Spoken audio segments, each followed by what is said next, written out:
यजमानो वरुणे अवो जुरुषग्वार्तियं प्रणमिपावधमादिपूर्णं वन्दे अर्पयामि हरिप्रियां पुण्यं नमस्कृत्य ततो जयमुदीरयेत् पीताम्बराधरोष्ठात् पूर्णेन्दुसुन्दरमुखात् अरविन्द।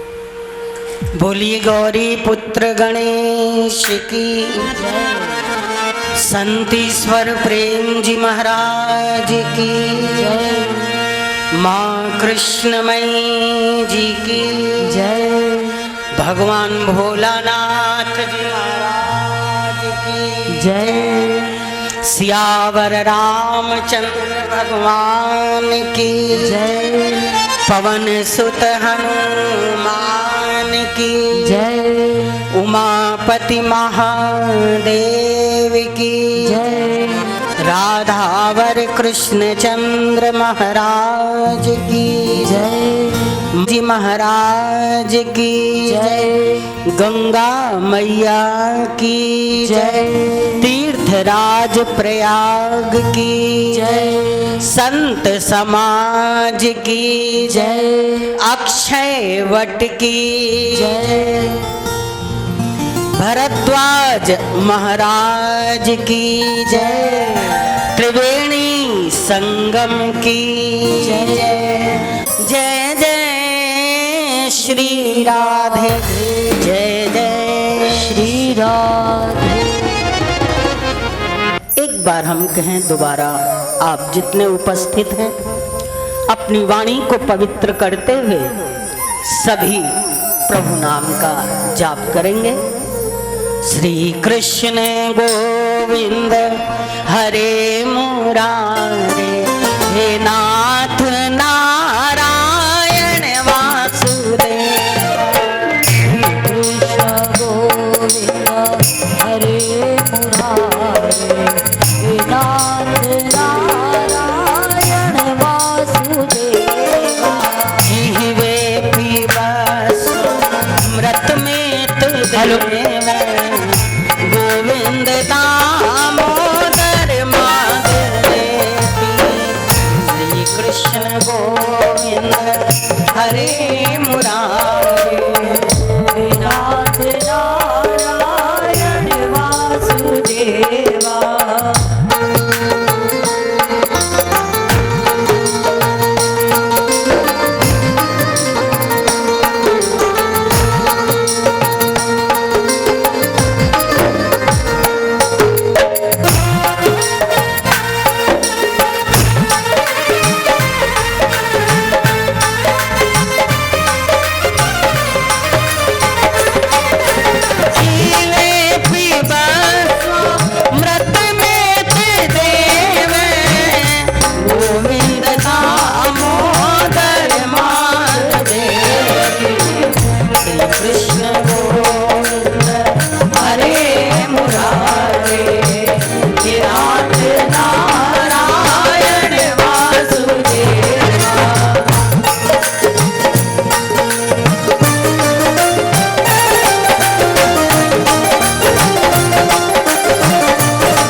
गोविंद दामोदर माधवेति।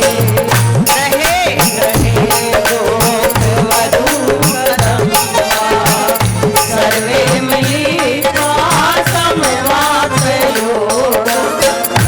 पुण्यानि नामानि पठन्ति नित्यम्, गोविंद दामोदर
देव गोविंद दामोदर माधवेति जीवे रस के मधुर प्रियातम सत्यम हितम त्वां परमं वदामि आवरणयेता मधुराक्षराणि गोविंद दामोदर माधवेति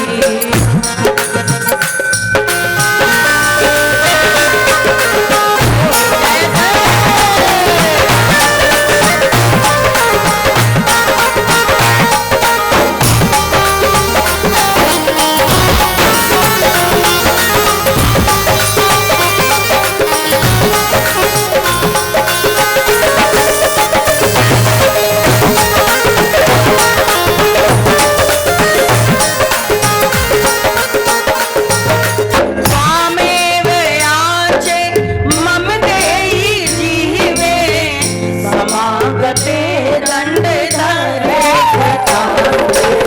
वक्तव्यमेवं मधुरं सुभद्र्या गोविन्द दामोदर माधवेति श्री कृष्ण गोविन्द हरे मुरारे हे नाथ नारायण वासुदेवा श्री कृष्ण गोविंद हरे मुरारे हे नाथ नारायण वासुदेवा श्री कृष्ण गोविंद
बोलिए बांके बिहारी लाल की जय राधे सरकार की जय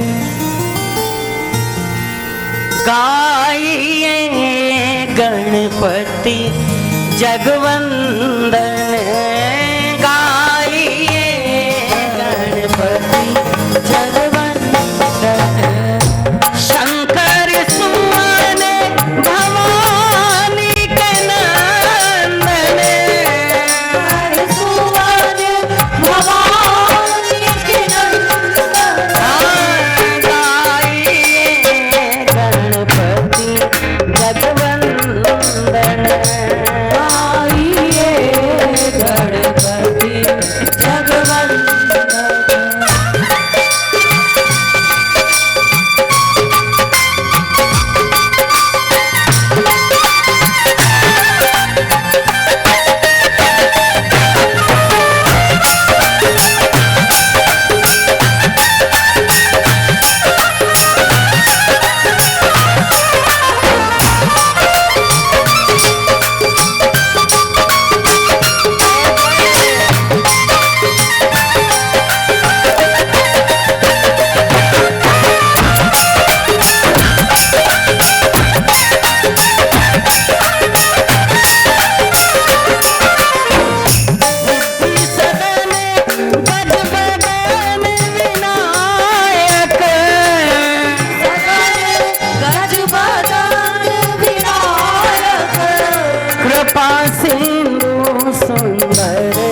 जगवंदन गाइए गणपति जगवंदन मोदक प्रिय मुद मंगल दाता मोदक प्रिय मुद मंगल दाता विद्या वारिधि बुद्धि विधाता विद्या वारिधि बुद्धि विधाता गाइए गणपति जगवंदन गाइए गणपति जगवंदन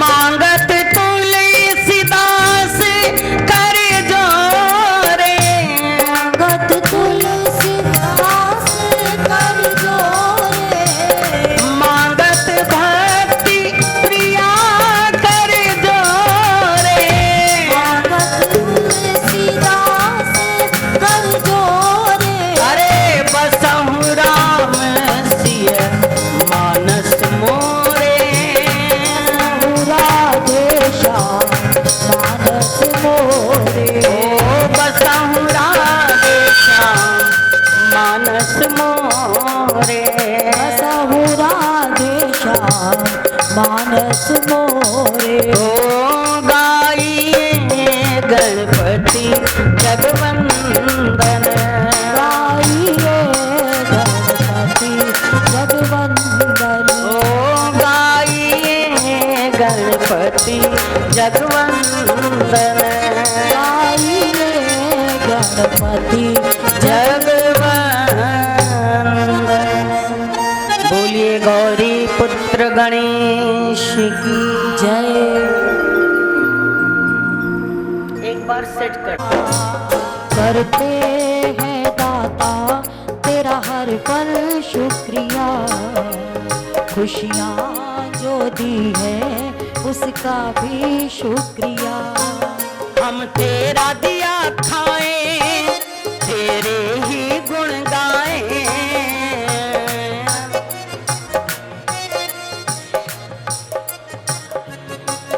अरे जीवन दिया है उसका भी शुक्रिया खुशियाँ जो दी है उसका भी शुक्रिया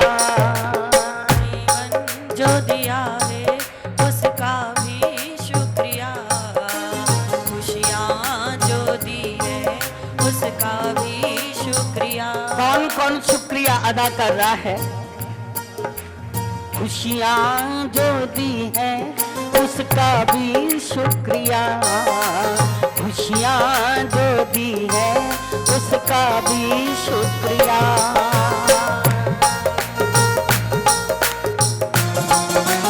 जय जय श्री राधे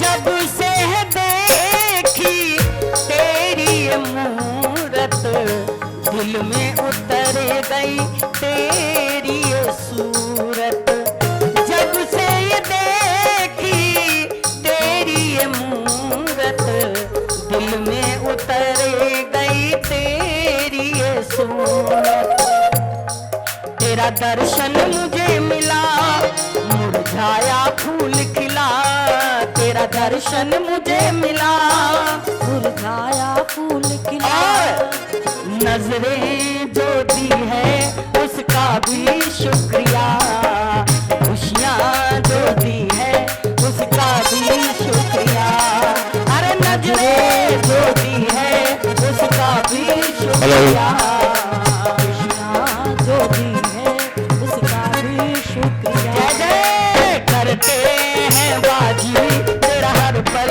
शुक्रिया, खुशियाँ जो दी है उसका भी शुक्रिया, करते हैं दाता तेरा हर पल शुक्रिया, खुशियाँ जो दी है उसका भी शुक्रिया।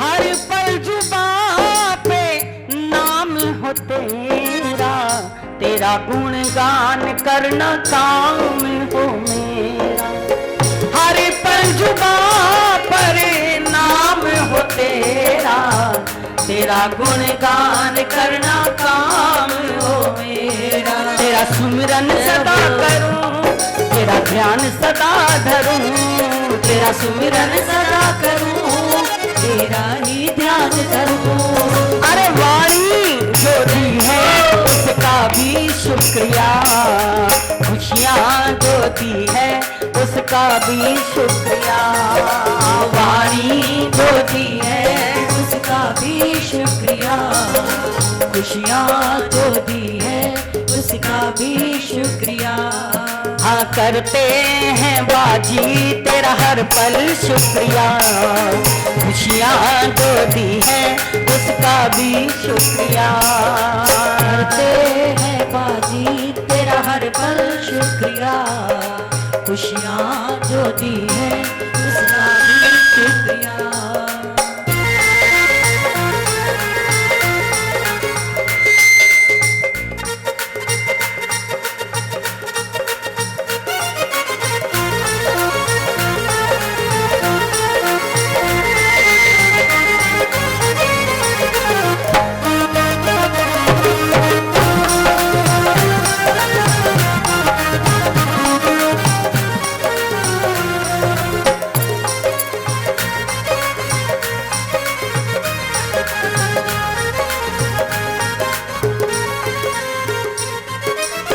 तेरी कृपा से लगन ये लगी है, सोई हुई तकदीर जगी है, तेरी कृपा से लगन ये लगी है, सोई हुई तकदीर जगी, तेरी भक्ति मुझे मिली जीवन की राह मिली, तेरी भक्ति मुझे मिली तेरी भक्ति मुझे मिली जीवन को राह मिली, भक्ति मुझे मिली जीवन को राह मिली, अरे भक्ति जो दी है इसका भी शुक्रिया, जीवन दिया है उसका भी शुक्रिया, भक्ति जो मिली है उसका भी शुक्रिया, खुशियाँ जो दी है उसका भी शुक्रिया। अरे करते हैं दाता तेरा हर पल शुक्रिया, जीवन दिया है उसका भी शुक्रिया, करते हैं दाता तेरा हर पल शुक्रिया, खुशियाँ जो दी है उसका भी शुक्रिया। हम तेरा दिया खाएं तेरे ही गुण गाएं, तेरा दिया खाए तेरे ही गुण गाए, हम तेरा दिया खाएं तेरे ही गुण गाएं, तेरा दिया खाए तेरे ही गुण गाए, भक्ति जो दी है उसका भी शुक्रिया, खुशियाँ जो दी है उसका भी शुक्रिया, भक्ति जो दी है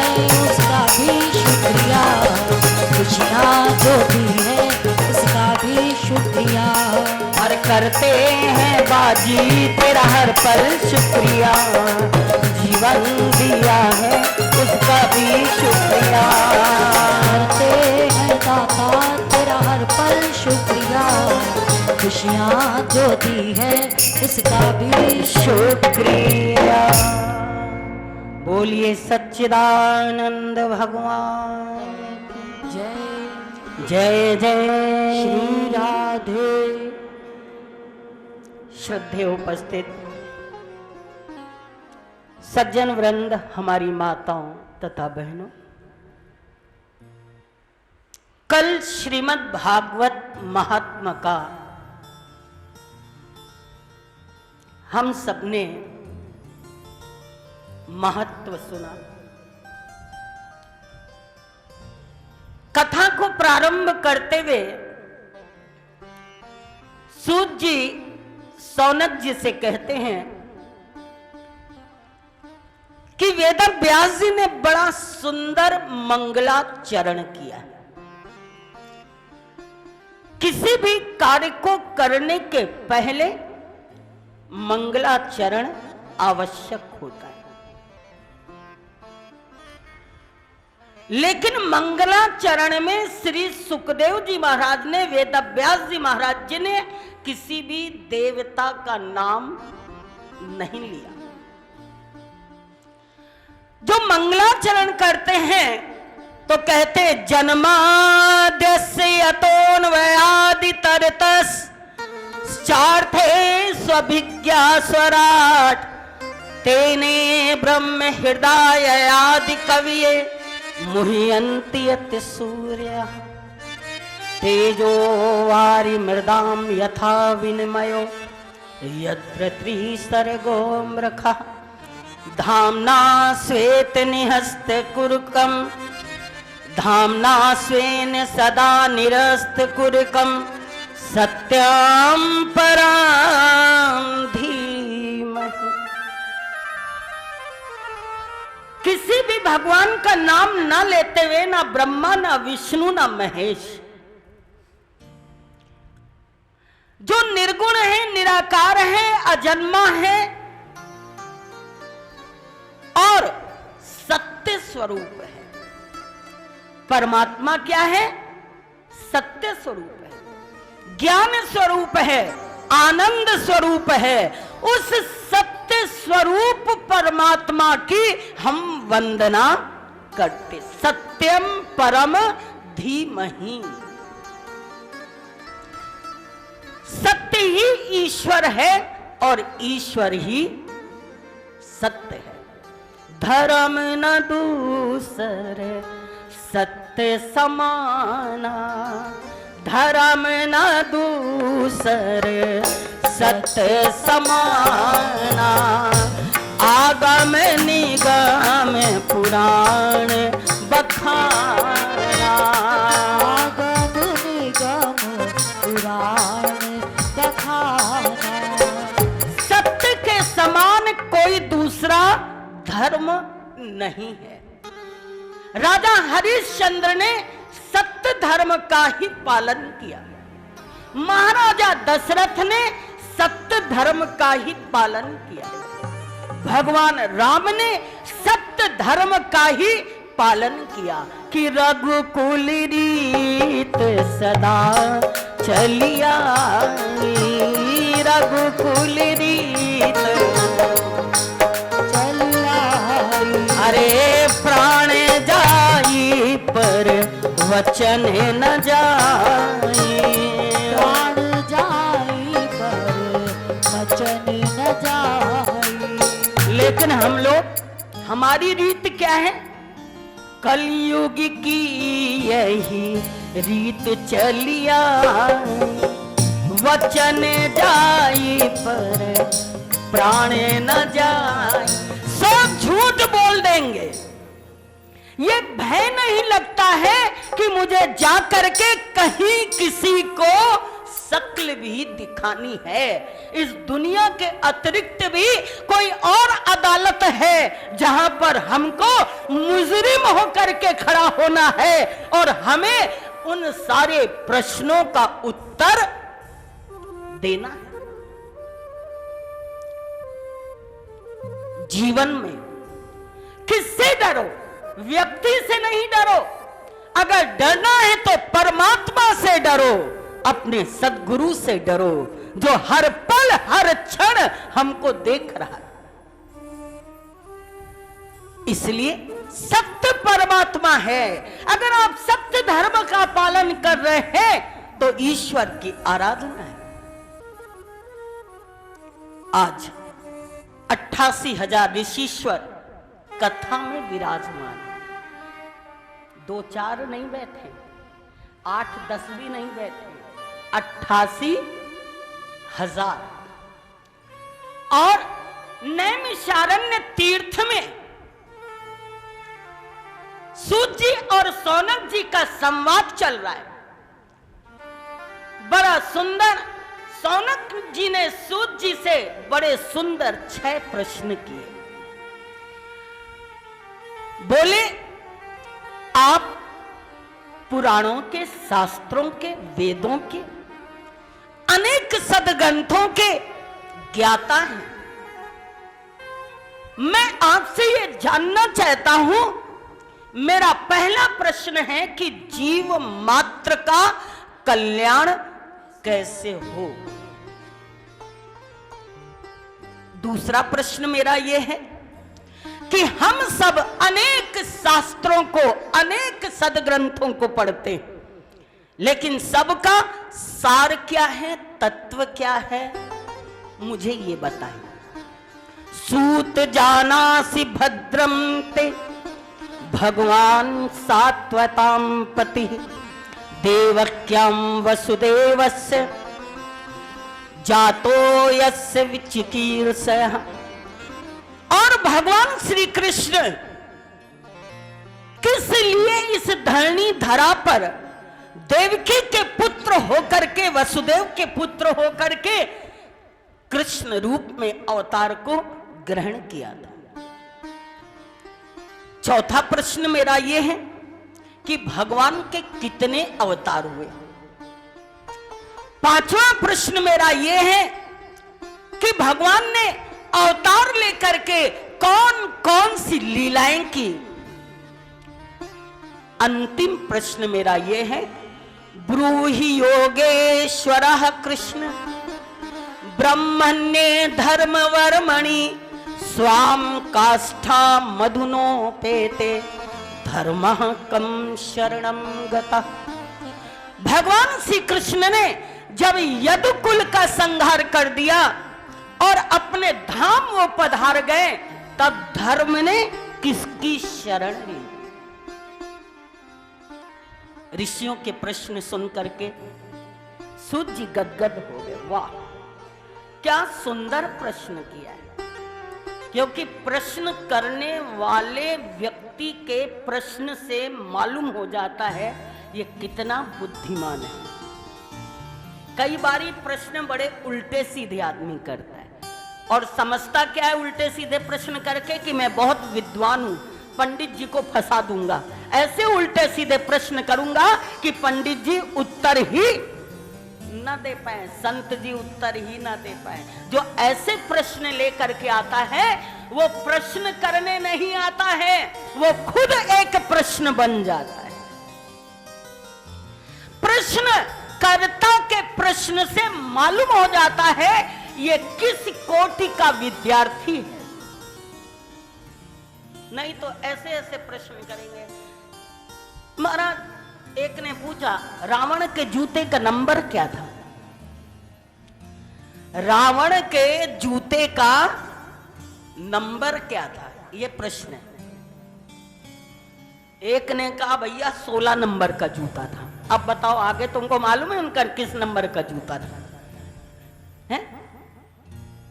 तो बड़े उल्टे सीधे आदमी प्रश्न करता है। इसलिए प्रश्न एक तो सबसे करना ही नहीं चाहिए। प्रश्न हमेशा विद्वान से करना चाहिए, मूर्ख से कभी प्रश्न नहीं करना चाहिए।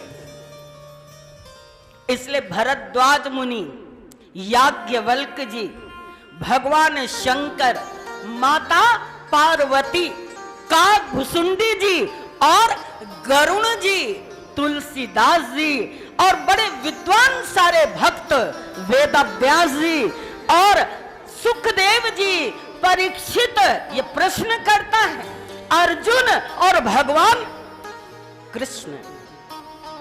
उत्तर देने वाला भी महान है और प्रश्न करने वाला भी महान है। नहीं तो दूध है, लेकिन छलनी में अगर डाल दिया तो क्या होगा? टिकेगा ही नहीं दूध। ऐसे बहुत सुंदर प्रश्न किया सूत जी से सौनक ऋषिश्वरों ने। सूत जी कहने लगे अति उत्तम प्रश्न है आपके, और मैं अवश्य आपको इसका उत्तर श्रीमद् भागवत कथा के द्वारा। सबसे पहले आइए पुनः सुखदेव जी को प्रणाम करते हैं। ये दोबारा प्रणाम हो रहा है सुखदेव को। क्यों? गुरु को जितने बार प्रणाम करें उतने बार आपको कुछ ना कुछ मिलता जाएगा, इसलिए बार बार अपने सद्गुरु को प्रणाम करते हैं। यम प्रव्रजंत मनुपेत मपेत कृत्यम द्वैपायनो विरह कातर आजुहावे पुत्रेति तन्मय तया तरवोभिनेदुस् तम सर्वभूत हृदयम मुनिमान तोस्मि। महामुनि श्री सुखदेव जी को प्रणाम करते कि मेरे सद्गुरु हैं, उनको प्रणाम करके ही जिस कार्य को हम प्रारंभ करेंगे वो निश्चित ही फलीभूत होगा। हमारे पूज्य गुरुदेव भगवान ईश्वर प्रेम जी दिन और रात प्रणाम करते थे, दिन और रात प्रणाम करते, जहां देखो वहां प्रणाम करते थे। राह चलते, उठते, बैठते, सोते, जागते, नहा करके आए तो प्रणाम, नहाने जाए तो प्रणाम, बाथरूम में जाए तो प्रणाम, बाहर आए तो प्रणाम। महाराज जी को जब देखो तब प्रणाम ही करते रहे। मैंने एक बार पूछा कि महाराज जी आप हर जगह प्रणाम करते हैं, यहाँ भी प्रणाम, फिर वहां भी प्रणाम। हम लोगों का तो मंदिर में ही प्रणाम करना बड़ा भारी पड़ता है। एक बार प्रणाम कर लिया बहुत हो गया, जैसे ठाकुर जी पर कर्ज अदा कर दिया, आज का ऋण चुक गया। कुछ लोग तो प्रणाम भी मंदिर में नहीं करते, इतने पहुंची हुई हस्ती है। महाराज जी को मैंने जब पूछा कि महाराज जी आप बार बार प्रणाम करते हैं,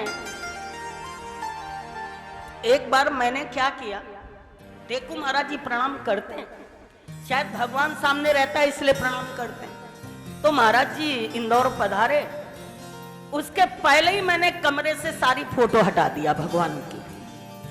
मैंने कहा महाराज जी दिन भर प्रणाम करते हैं और हमसे बातचीत हो ही नहीं पाती,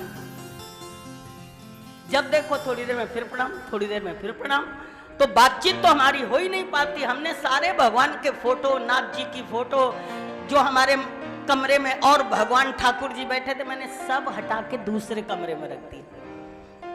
महाराज जी आए, देखा कहीं कुछ है ही नहीं, बोले भक्ति प्रिया ये क्या? हमने कोई जवाब नहीं दिया। मेरे मन में था देखूं अब महाराज जी कितना प्रणाम करेंगे, लेकिन महाराज जी का प्रणाम वैसे ही था, कोई फर्क नहीं।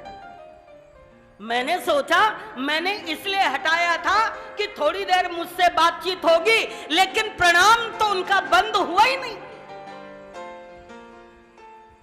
तो मैंने महाराज जी से कहा कि मैंने इसलिए हटा दिया था कि आप थोड़ा मुझसे बातचीत करते रहिए। तो महाराज जी ने हंस करके कहा, बेटा मुझे अब सामने उसकी जरूरत नहीं है, वो हर समय मेरे सामने रहता है। जहां बेखुदी से किया मैंने सिजदा, वहीं तुमको काबा बनाना पड़ेगा। बताओ कि पर्दे में कब तक छिपोगे, तुम्हें सामने मेरे आना पड़ेगा। मैं तो जहां सर झुकाता हूं वहां मेरे नाथ जी खड़े रहते हैं, वहां मुझे भोलेनाथ दर्शन दे देते हैं। मेरे सद्गुरु मेरे सामने आ जाते हैं। गुरु को सिद्ध कर लीजिए जीवन में। अगर गुरु आपका सिद्ध नहीं होगा, हर पल हर क्षण अगर आपके साथ नहीं होगा, तो जीवन में कभी भी गलत काम कर सकते हो। और वो अगर हर पल हमारे साथ है तो कभी गिरने नहीं पाओगे। इसलिए सुखदेव जी को पुनः प्रणाम करते और प्रणाम करते हुए उत्तर देते हैं पहले प्रश्न का। सावई पुंसाम परो धर्मो यतो भक्तिरदोक्षजे अहितुक प्रतिहता ययात्मा संप्रसीदति। मनुष्य के लिए सर्वश्रेष्ठ धर्म वही है कि जिससे भगवान कृष्ण की प्राप्ति हो जाए, भगवान कृष्ण में अनुराग हो जाए, भगवान कृष्ण की भक्ति बढ़ जाए, नित्य निरंतर उनके श्री चरणों में हमारा प्रेम बढ़ता चला जाए। धर्म का अर्थ संसार की उपलब्धि नहीं है, संसार के भोग नहीं है, संसार के पदार्थ नहीं है। धर्म का अर्थ जीवन में है भगवान की प्राप्ति। और जिस धर्म से भगवान ना मिले सो सुख कराम धर्म जरी जाऊं, सो सुख कराम धर्म जरी जाऊं। अरे जही नाराम पद पंकज भाऊं, राम पद पंकज पाऊं। श्री राम जय राम जय जय राम, जय राम जय जय राम। हाँ, श्री राम जय राम जय जय राम, श्री राम जय राम जय जय राम। वो सुख वो कर्म वो धर्म आग लग जाए जिससे राम ना मिले, जिससे प्रभु ना मिले। इसलिए धर्म के अनुष्ठान का अर्थ है प्रभु की प्राप्ति। बोले भगवान का एवं अनेक सदग्रंथों का जो अनेक नाम से भगवान पुकारे गए हैं, गोविंद गोपाल राम कृष्ण नारायण शंकर दुर्गा, अनेक रूप में, ये क्या है?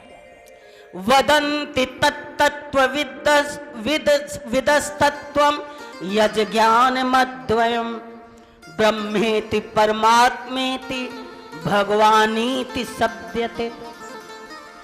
जो तत्ववेत्ता लोग हैं वो ज्ञाता और ज्ञेय के भेद से रहित अखंड अद्वितीय सच्चिदानंद स्वरूप ज्ञान को ही तत्व कहते हैं। उसी को कोई ब्रह्म कहता है, कोई परमात्मा कहता है, कोई भगवान कहता है। लेकिन जो सार है, जो तत्व है, वो केवल एक सच्चिदानंद परात्पर ब्रह्म, बाकी कुछ भी नहीं। जैसे सोना और सोने के अनेक गहने, कहीं चूड़ी, कहीं कुंडल, कहीं कंगन, कहीं चैन, लेकिन है क्या? सोना। प्रमाण क्या है कि ये सोना है? अंगूठी टूट गई, अंगूठी टूट गई, आपने तिजोरी में उठा के रख दिया। भाई टूट गई, कचरे में फेंक दो। आपने कहा नहीं नहीं नहीं, अंगूठी टूट गई है, सोना तो है। ऐसे ही परात्पर जो ब्रह्म है वो सोना है। और तो और अगर अंगूठी नाली में गिर जाए सोने का 2 तोले का कंगन अगर विष्ठा में गिर जाए, उठा लोगे कि छोड़ के चले आओगे? कौन कौन उठाएगा? मतलब आप लोग नहीं उठाओगे? है? अगर विष्ठा में 2 तोले का कंगन गिर जाए तो उठाओगे कि नहीं? उठाओगे। क्यों उठाओगे? इसलिए कि सोने का। आपका ध्यान कहां है? सोने में, गहनों में आपका ज्ञान नहीं है, आप सोना उठा रहे हो। ऐसे ही परमात्मा है जो स्वर्ण है और जगत में अनेक नाम और रूप, ये सब उसके गहने हैं। इसलिए कहा ब्रह्म सत्यम जगत मिथ्या। एक ईश्वर सत्य है, अनेक नामों से उसको पुकारा जा रहा है। कोई कहे गोविंदा, कोई गोपाला, मैं तो कहूं, अरे मैं तो कहूं सांवरिया बांसुरी वाला, मैं तो कहूं सांवरिया बांसुरी वाला, जय जय, मैं तो कहूं सांवरिया बांसुरी वाला, मैं तो कहूं सांवरिया बांसुरी वाला। अरे कोई कहे गोविंदा, कोई गोपाला, कोई कहे गोविंदा, कोई गोपाला, ओ मैं तो कहूं, अरे मैं तो कहूं सांवरिया बांसुरी वाला, मैं तो कहूं सांवरिया बांसुरी वाला।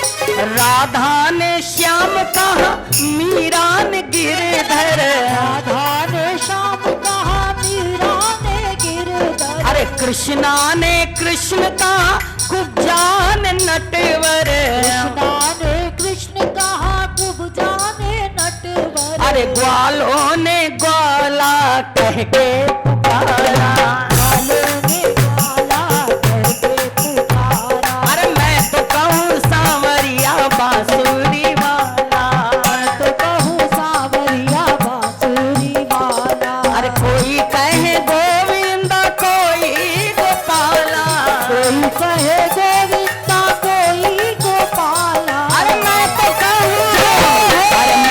कहूं सांवरिया बांसुरी वाला, मैं तो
कंसा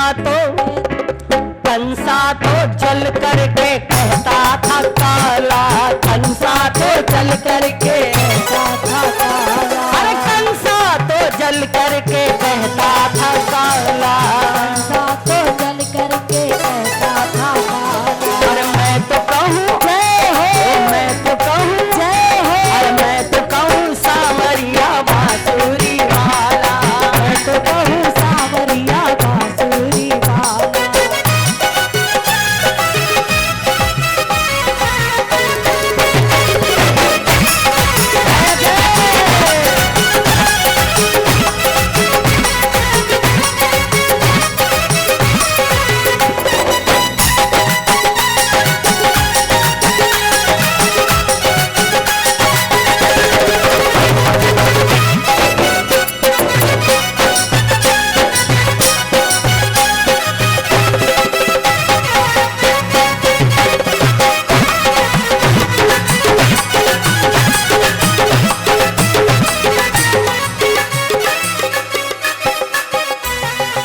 अच्युत युधिष्ठिर के उद्धव के माधव, अच्युत युधिष्ठिर के उद्धव के माधव, भक्तों के भगवान संतों के केशव, भक्तों के भगवान संतों के केशव, मानव सब भजते हैं कह के कृपाला, मानव सब भजते हैं कह कर कृपाला। अरे मैं तो कहूँ, अरे मैं तो कहूँ सावरिया बांसुरी वाला, मैं तो कहूँ सावरिया बांसुरी वाला।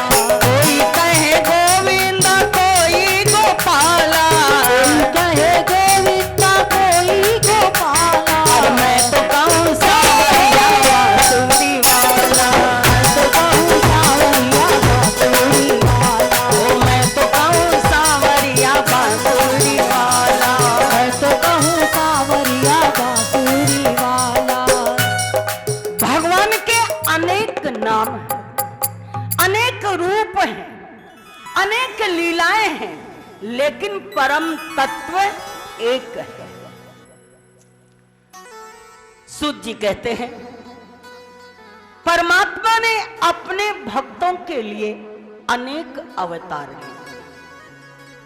जब जब होई धर्म की हानि, जब जब होई धर्म की हानि, अरे पाड़ई असुर अधम अभिमानी, बाढ़ही असुर अधम अभिमानी, तब तब प्रभु धरी विविध शरीरा, जब प्रभु धरि विविध शरीरा, अरे हरहि कृपा निधि सज्जन पीरा, हरहि कृपा निधि सज्जन पीरा। भगवान ने अपने भक्तों के कल्याण के लिए, मानव मात्र के कल्याण के लिए अनेक अवतार, 24 अवतार भगवान ने ग्रहण किए।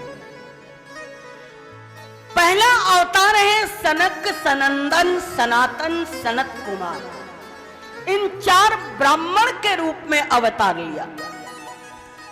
दूसरा पृथ्वी का उद्धार करने के लिए वाराह अवतार लिया। तीसरा देवर्षि नारद के रूप में आपने तीसरा अवतार ग्रहण किया। चौथा भगवान ने नर और नारायण का रूप धारण किया। पांचवा बड़ा सुंदर देवहूति के गर्भ से कपिल देव के रूप में आपने अवतार ग्रहण किया और सांख्य शास्त्र का उपदेश किया। सती अनसुईया के यहां दत्तात्रेय के रूप में अवतार को ग्रहण किया। प्रजापति रुचि और आकुति के यहां यज्ञ रूप में भगवान ने अवतार को ग्रहण किया।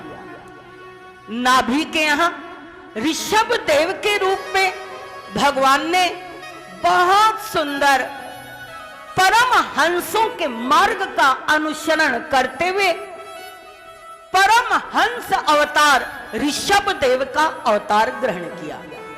महाराजा पृथु के रूप में अवतार लेकर के पृथ्वी के सभी प्रकार के रत्न और धातु और औषधि का दोहन किया।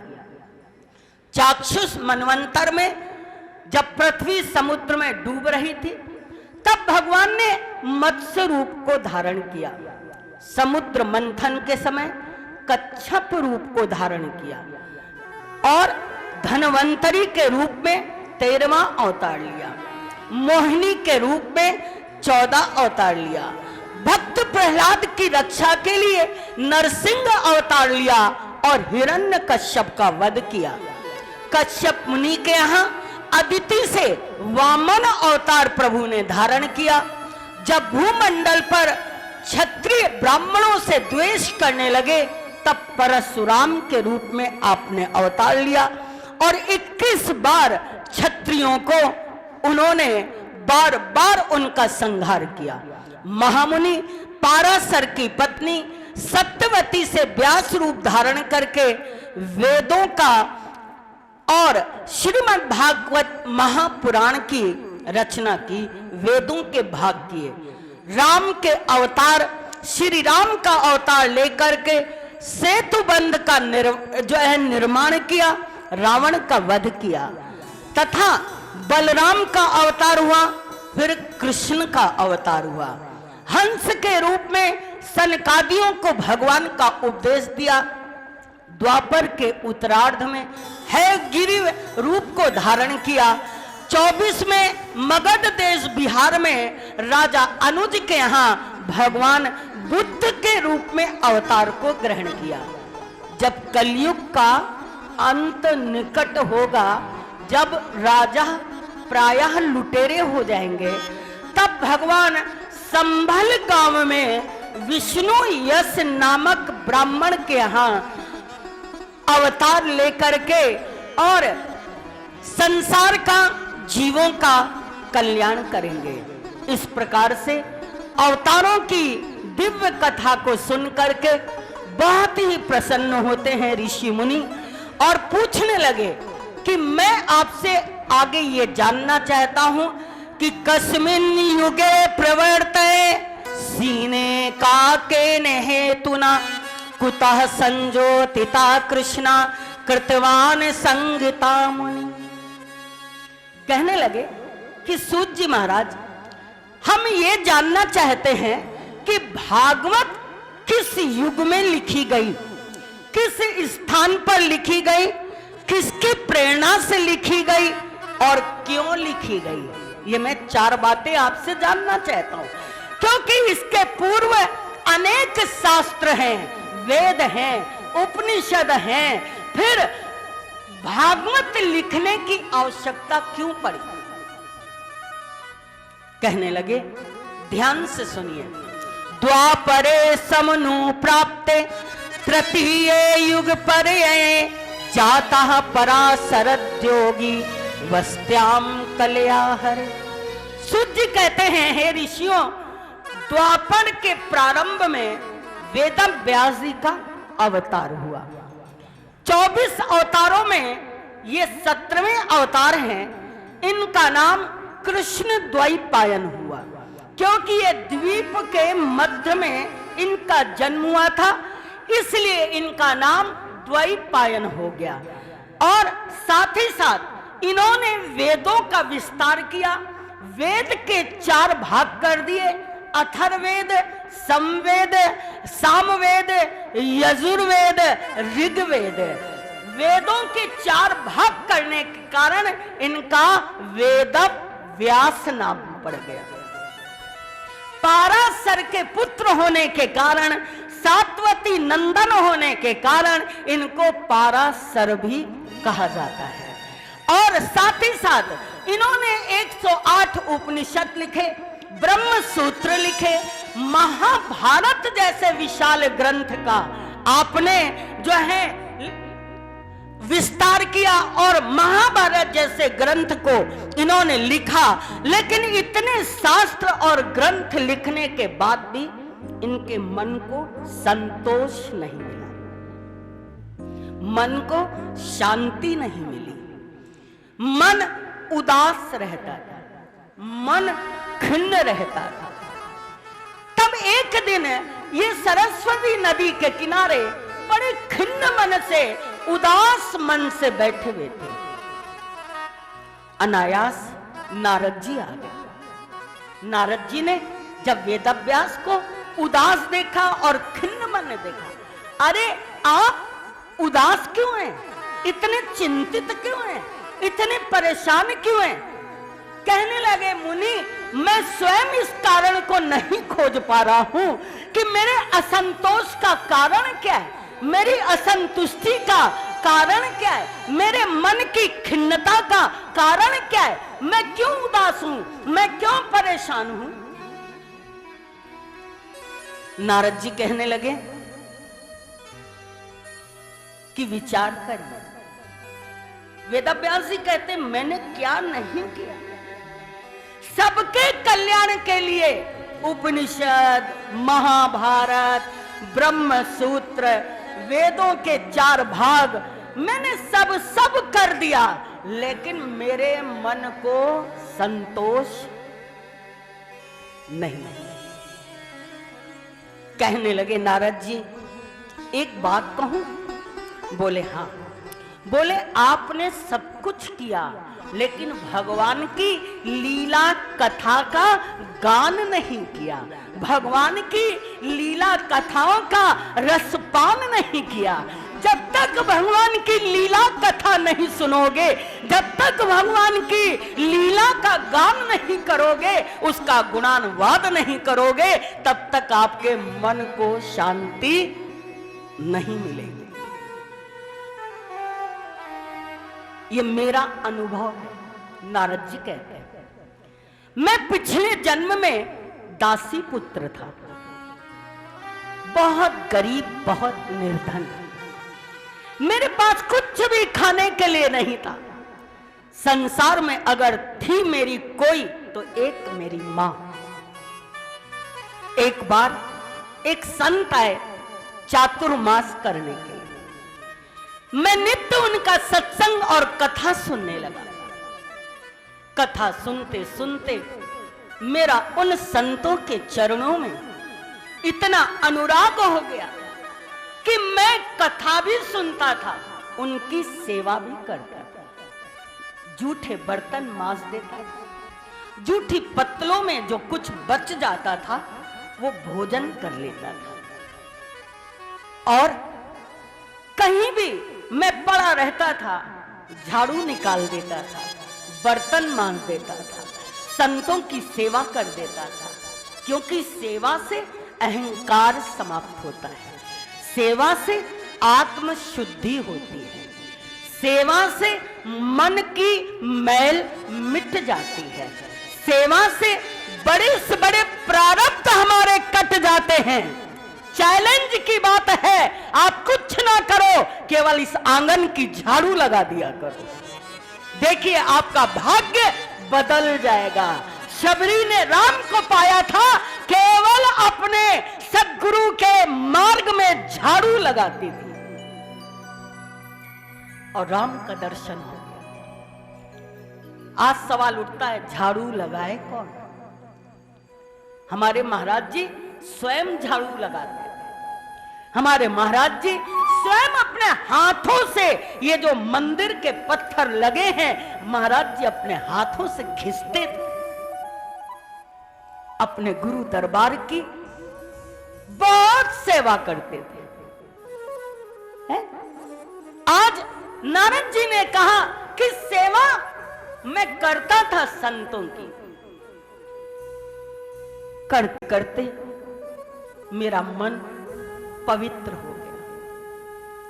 एक दिन वो संत जाने लग गए। जब संत जाने लग गए तो मैं बिलख करके रोने लग गई कि मेरे आधार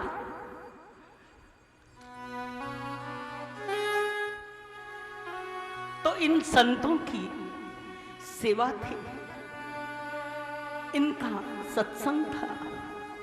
आज ये भी जा रहे हैं। मैं उन संतों के पीछे पीछे गया और मैंने कहा आप तो जा रहे हैं लेकिन मुझे कुछ आधार दे करके जाए। तब उन संतों ने कृपा करके मुझे 12 अक्षर मंत्र दिया। ओम नमो भगवते वासुदेव। तुम इस मंत्र का जाप करना। संत चले गए। मैं एकांत ढूंढता था कि मुझे कहीं एकांत मिल जाए, मैं बैठ करके संतों के दिए हुए उस गुरु मंत्र का जाप करूं। मेरे जीवन का अगर कोई बंधन था, अगर मेरी कोई एक आसक्ति थी, तो मेरी मां एक दिन प्रभु ने मेरे ऊपर वो भी कृपा कर दी। मेरी मां गाय दूहने के लिए जा रही थी। अनायास उसको एक सर्प ने काट लिया और सर्प के काटने से उनकी मृत्यु हो गई। जब मैंने अपनी मां की मृत्यु को सुना, मैंने हृदय से प्रभु को धन्यवाद दिया कि हे प्रभु, आज मेरे जीवन का ये भी बंधन समाप्त हो गया। अब केवल दुनिया में मैं आपका हूं और कोई मेरा नहीं, और कोई मेरा नहीं है। मैंने ये भी प्रभु की कृपा माना, ये भी मैंने उनकी दया माना, उनकी अनुग्रह माना। वैसे भी पूज्य गुरुदेव भगवान ईश्वर प्रेम जी महाराज जी कहते थे, जब मैं कृपा करता हूं तो क्या करता हूं, जिस पेड़ पर वो पक्षी बैठता है उस टहनी को तोड़ देता हूं। जब वो टहनी ही नहीं होगी तो वो कहां बैठेगा, आकाश में उड़ेगा। जब मेरी कृपा होती है तो मैं उसके संसार को नष्ट कर देता हूं। जब संसार में कोई अपना नहीं रह जाता, तब कौन होता है? मेरे सद्गुरु होते हैं, मेरे प्रभु होते हैं। इस प्रकार से एक मां का बंधन वो भी समाप्त कर दिया। एक बार भगवान लक्ष्मी नारायण आए। सबसे पहले एक बनिया की दुकान पे गए। अरे भाई कुछ खाने पीने को दे दो।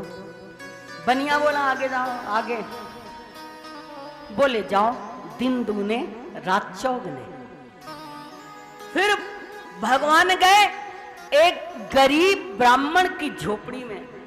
अरे भाई कुछ खाने को दे दो। उसके पास एक गाय थी जो 1 पाव दूध रोज देती थी, 1 पाव दूध रोज देती थी। उस 1 पाव दूध को भगवान को दे दिया, लो आप ये पी लो। दूध पिया और दूध पी करके जब भगवान चलने लगे तो कहते जा तेरी गाय भी मर जाए, जा तेरी गाय भी मर जाए। लक्ष्मी जी कहने लगी धन्य जिसने कुछ नहीं खिलाया पिलाया, ऐसे ही आगे बढ़ा दिया। उस बनिए को कहा जा दिन दूना रात चौगना। उसको ये आशीर्वाद दिया। जिस गरीब ब्राह्मण ने बेचारे ने 1 पाव दूध पिलाया, इतनी आपकी सेवा की, उसको कहा जा तेरी गाय भी मर जाए।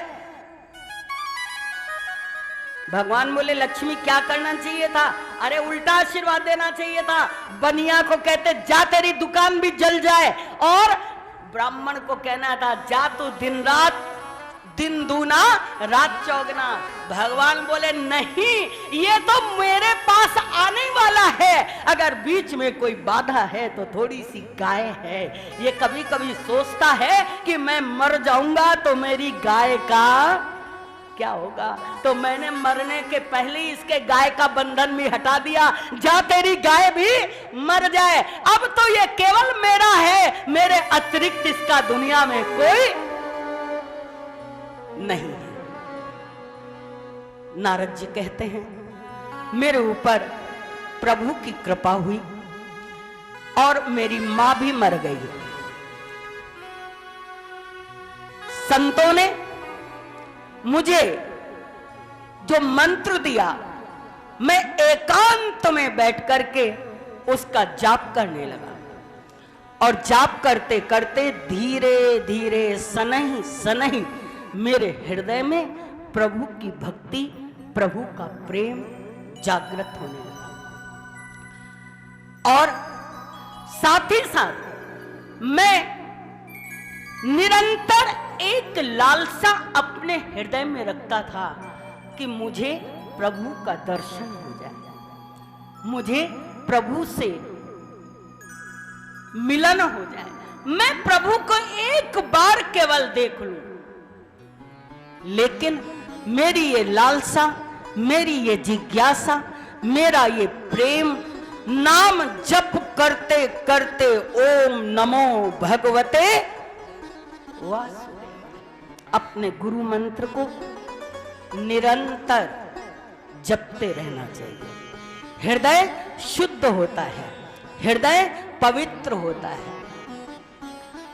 और मैं पीपल के वृक्ष के नीचे यमुना तट के किनारे भगवान के उस सुंदर स्वरूप का जाप, उनका दर्शन, उनका ध्यान कर रहा था।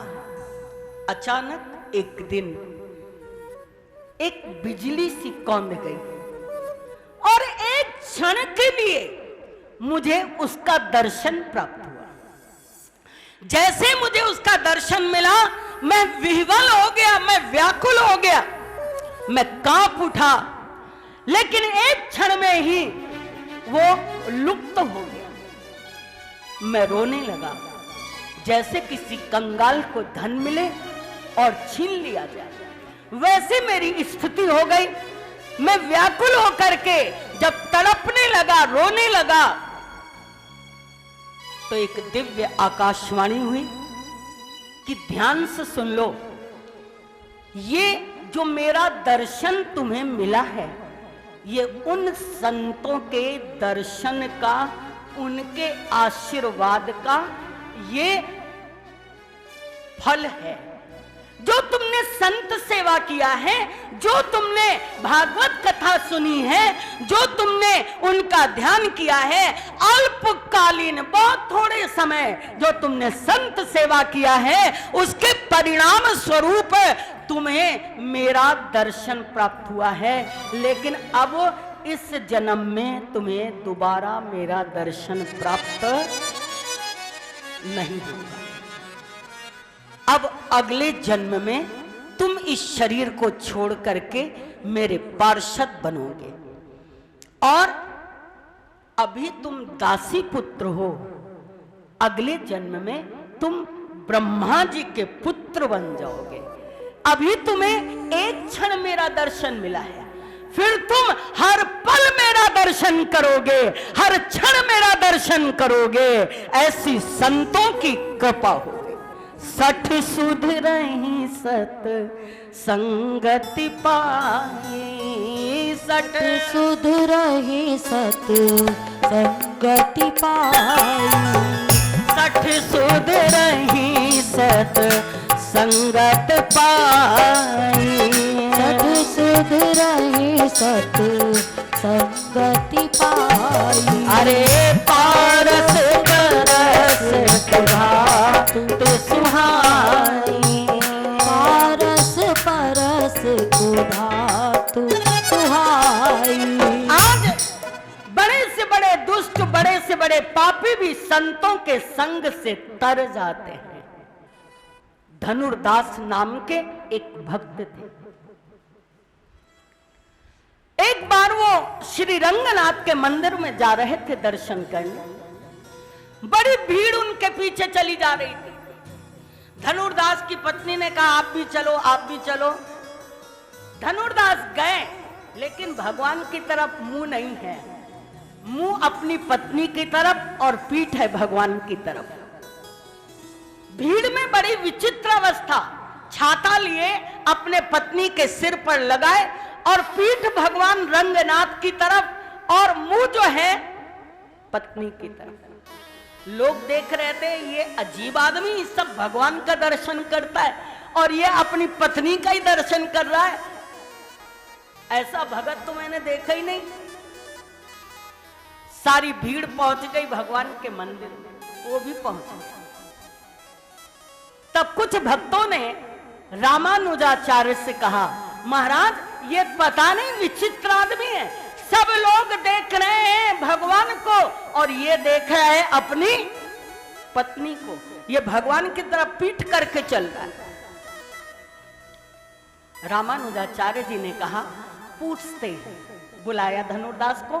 क्यों धनुर्दास, ये शोभनीय है कि तुम भगवान की तरफ पीठ किए हुए हो और एक साधारण स्त्री की तरफ अपना मुंह करके चल, क्यों? बोले मैं भगवान का दर्शन करने आया ही नहीं था।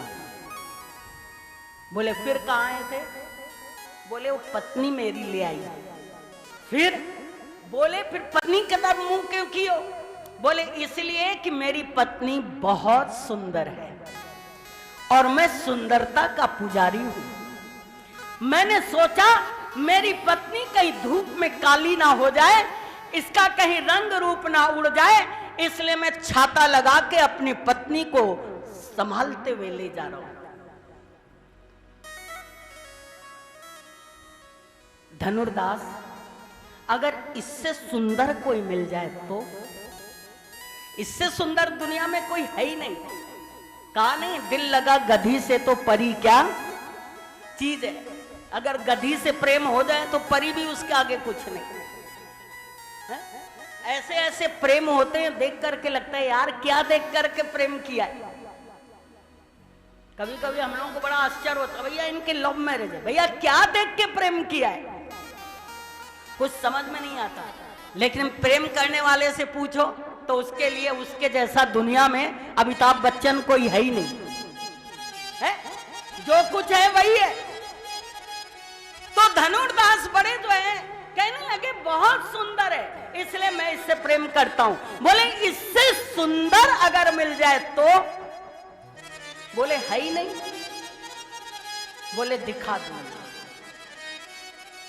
रामानुजाचार्य मंदिर में बैठे भगवान से प्रार्थना की कि प्रभु इस जीव का कल्याण करो, इसका मन अपनी ओर लगाओ, इसका मन अपनी ओर आकर्षित करो।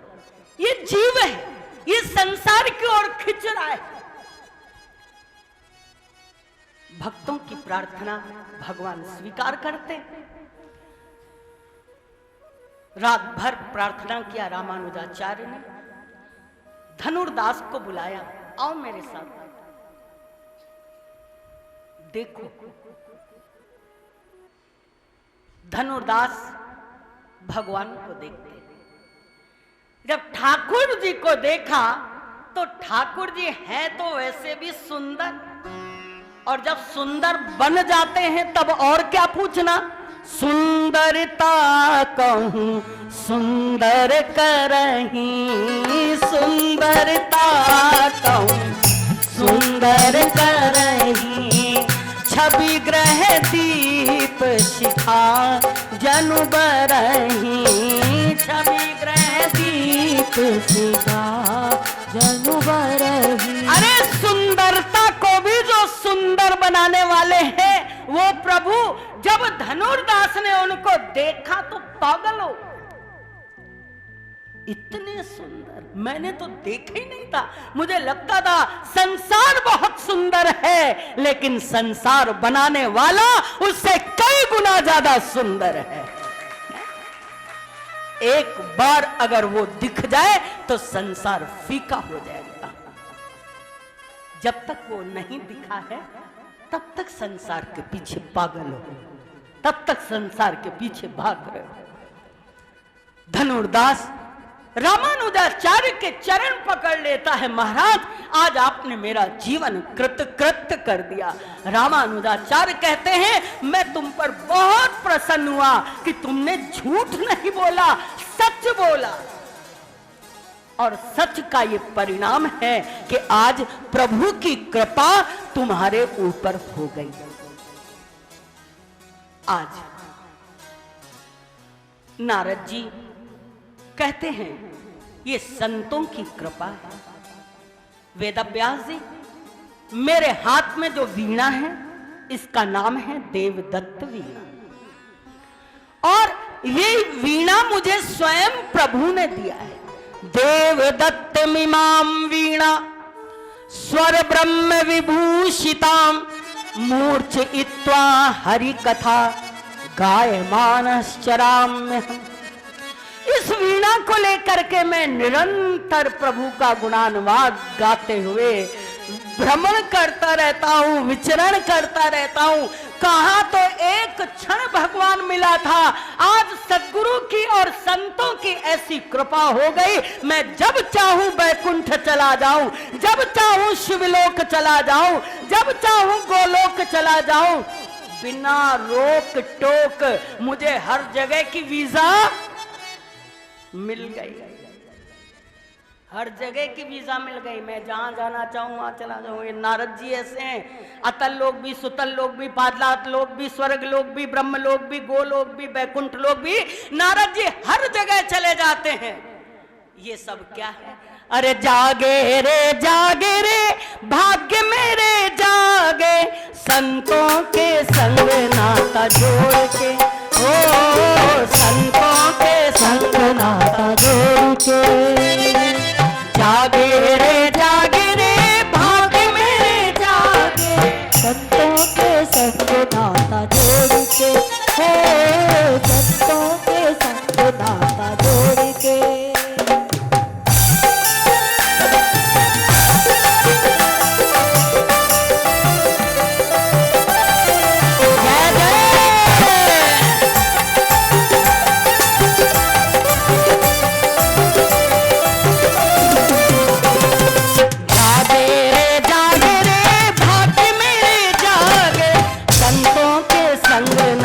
जोड़ के, ओ संतों के संग नाता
से